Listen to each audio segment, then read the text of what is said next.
அன்னை மீனாட்சி சுந்தரேஸ்வரர் திருக்கல்யாணம்.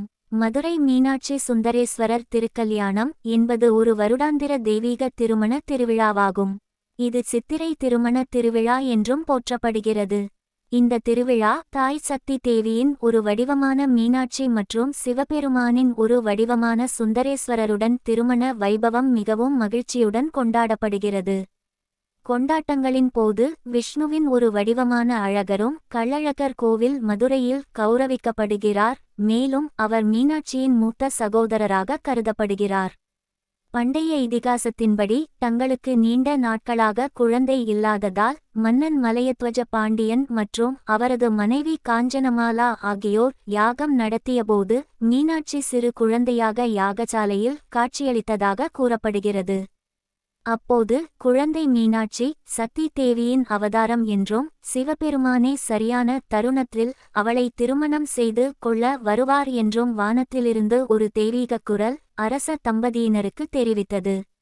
மீனாட்சி அனைத்து வகையான கலைகளிலும் பயிற்சி பெற்றார். மேலும் அவரது தந்தைக்கு பிறகு பாண்டிய நாட்டின் ராணியாக முடிசூட்டப்பட்டார். தனது திறமையால் அவர் பூமியில் உள்ள மன்னர்களை தோற்கடித்தார். இறுதியாக சிவபெருமானை வெல்வதற்காக கைலாய மலைக்குச் சென்றார்.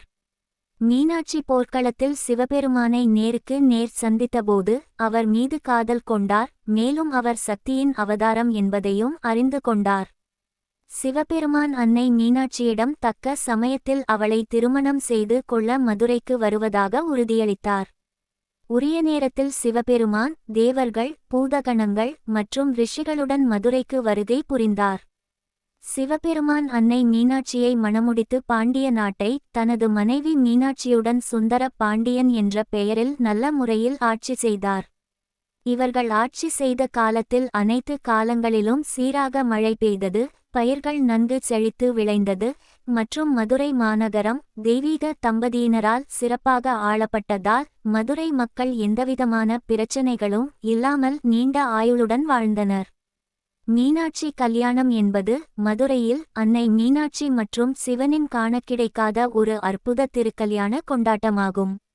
மீனாட்சி திருக்கல்யாணத்தன்று பக்தர்கள் அதிகாலையிலேயே எழுந்து தெய்வீக அன்னையை தரிசனம் செய்ய மதுரை மீனாட்சி அம்மன் கோவிலுக்கு ஆவலுடன் செல்வது வழக்கம். அப்பொன்னாளில் மீனாட்சியையும் சுந்தரேஸ்வரரையும் வழிபட்டு பூஜிக்க வேண்டும்.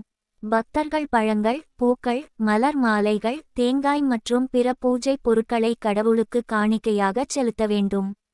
மீனாட்சி சுந்தரேஸ்வரர் சிலைகள் அழகிய ஆபரணங்களாலும் ஆடைகளாலும் அந்நாளில் அலங்கரிக்கப்படும். மீனாட்சி கல்யாண நாளில் மதுரையில் உள்ள அனைத்து மக்களும் ஸ்ரீ மீனாட்சி அம்மன் கோவிலில் தரிசனம் காணலாம். அன்னை மீனாட்சியை மகிமைப்படுத்தும் வகையில் அர்ச்சகர்கள் தெய்வீக மந்திரங்களை உச்சரித்து மீனாட்சி அம்மனுக்கு சிறப்பு பூஜை செய்வார்கள்.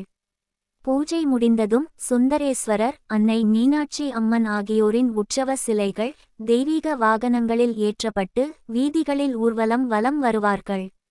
வருடா வருடம் மீனாட்சி திருக்கல்யாண வைபவம் சிறப்புடன் நடைபெற்று வருகிறது. அன்னை மீனாட்சியையும் சுந்தரேஸ்வரரையும் வணங்கி நம் வாழ்வில் சகலவளங்களையும் பெறுவோம். அந்த புனித வைபவத்தை கண்டுகளிக்க கோடானு கோடி கண்கள் இருந்தாலும் நமக்கு போதாது. இந்த வீடியோ உங்களுக்கு பிடிச்சிருந்தா லைக் பண்ணுங்கள், ஷேர் பண்ணுங்கள், கமெண்ட் பண்ணுங்கள். மறக்காமல் இந்த சேனலை சப்ஸ்கிரைப் பண்ணுங்கள். நன்றி, வணக்கம்.